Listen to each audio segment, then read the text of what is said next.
மூணாறில் கழிவுகள் மற்றும் குப்பைகளின் பிரச்சினை அதிகரித்து வரும் நிலையில் கழிவுகளை கட்டுப்படுத்தும் நோக்கத்துடன் கிராம பஞ்சாயத்து புதிய முடிவை எடுத்துள்ளது. ஜூலை 1 முதல் 500 மில்லி லிட்டருக்கு குறைவான பிளாஸ்டிக் பாட்டில்கள் மற்றும் கேரி பேக்குகளுக்கு தடை விதிக்கப்பட்டுள்ளது.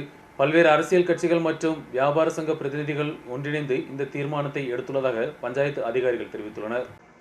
மூணாறின் பல பகுதிகளில் அதிகரித்து வரும் கழிவுகளின் பிரச்சினைகளுக்கு தீர்வு காண மூணார் கிராம பஞ்சாயத்து புதிய தீர்மானங்களை எடுத்துள்ளது. ஜூலை 1 முதல் 500 மில்லி லிட்டருக்கு குறைவாக உள்ள பிளாஸ்டிக் பாட்டில்களும் கேரி பேக்குகளும் தடை செய்ய பஞ்சாயத்து தீர்மானித்துள்ளது. ஜூலை 1க்கு பின்பு கடைகளில் பிளாஸ்டிக் கேரி பேக்குகள் விற்பனை நடத்தினால் கடுமையான நடவடிக்கைகள் எடுக்கப்படும் என்று கிராம பஞ்சாயத்து தலைவர் எஸ். விஜயகுமார் தெரிவித்துள்ளார்.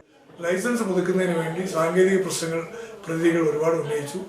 എല്ലാ സംഘടനകളിൽ നിന്നും ഓരോ പ്രതിനിധിയെ ഇവിടെ കൊടുക്കുകയും പ്രസിഡന്റ് നേതൃത്വത്തിൽ ഉദ്യോഗസ്ഥരെയും വെച്ച് അക്ഷയ സെന്ററിലുള്ള ആളുകളെയും വെച്ച് അദാലത്ത് നടത്താനും തീരുമാനിച്ചിട്ടുണ്ട്. ആ അദാലത്തിലൂടെ വേഗത്തിലാക്കാൻ ലൈസൻസ് മേടിക്കുക, സ്ഥാപനങ്ങൾ നടത്തുന്നവരുടെ ലൈസൻസ് സാങ്കേതിക തടസ്സങ്ങൾ നീക്കി ലൈസൻസ് കൊടുക്കുന്നതിനുള്ള സുപ്രധാന 2 തീരുമാനങ്ങളാണ് ഇന്ന് എടുത്തിട്ടുള്ളത്.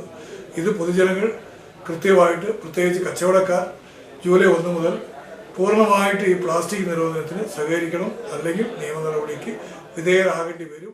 மூணாறில் பல்வேறு அரசியல் கட்சிகளும் ஹோம்ஸ்டே வியாபாரி விவசாய சங்கங்கள் தலைமையில் நடைபெற்ற கூட்டத்தில் தான் தீர்மானம் எடுக்கப்பட்டது. மூணார் கிராம பஞ்சாயத்தின் பல இடங்களில் யாராவது குப்பைகள் கொட்டுவது பொதுமக்களின் கவனத்திற்கு வந்தால் பஞ்சாயத்திற்கு தெரிவித்தால் ஈடாக்கும் அபராதத்தில் 25% பொதுமக்களுக்கு வழங்கப்படும் என்றும் பஞ்சாயத்து அதிகாரிகள் தெரிவித்தனர்.